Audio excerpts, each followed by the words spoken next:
আবার তুলে দেবে।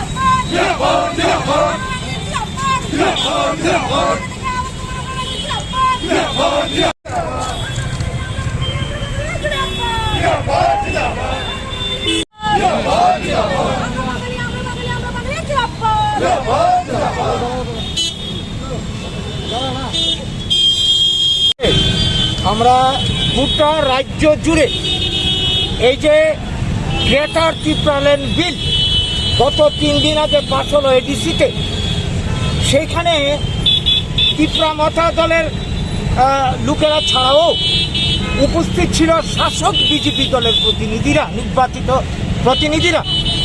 কোনো প্রতিবাদ করেনি, মানে নীরব সমর্থন, যার জন্য বিনা বাধায় এই গ্রেটার ত্রিপুরাল্যান্ড বিল এডিসিতে পাশ হয়ে গেল। তো এই যে গ্রেটার ত্রিপুরাল্যান্ড, আপনারা জানেন ত্রিপুরা রাজ্য মিশ্র বসতি, বাঙালি, জনজাতি এবং অন্যরা রয়েছে। এইখানে এডিসি ষষ্ঠ তফসিল আইনি প্রযোজ্য হতে পারে না, যার জন্যে বাম আমলে সংবিধান সংশোধন করতে হয়েছে। তো এখন এই যে গ্রেটার ত্রিপুরাল্যান্ড কি উদ্দেশ্যে করা হচ্ছে?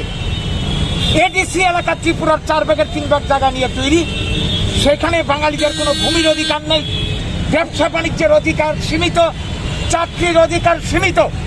এখন ত্রিপুরা মতা নির্বাচিত হয়ে হুলিয়া জারি করেছে, এডিসি এলাকাতে ট্রাইবেলরা বাদে অন্য আর কেউ ব্যবসা বাণিজ্য চাকরি বাকরি করতে পারবে না।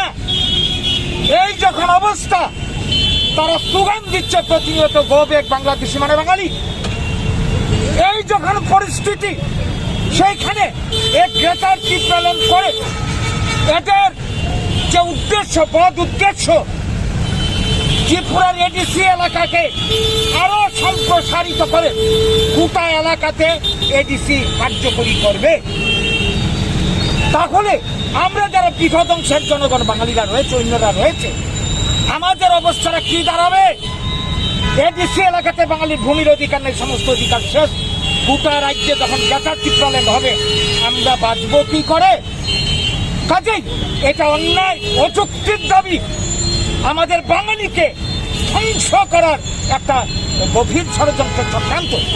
এই চক্রান্তে মদত জুগিয়ে চলেছে বর্তমান শাসক দল। এর আগে ত্রিপুরাতে যখন বামেরা ক্ষমতায় ছিল, এরা এই জনজাতি ভোট, ট্রাইবেল ভোট করাবার জন্য ক্ষমতার রাজনীতি করতে গিয়ে এডিসি তৈরি করেছিল, উগ্রপন্থীর আমদানি করেছিল। আজকে এইটাই লাস্ট পরিণাম হচ্ছে গ্রেটার ত্রিপুরাল্যান্ড।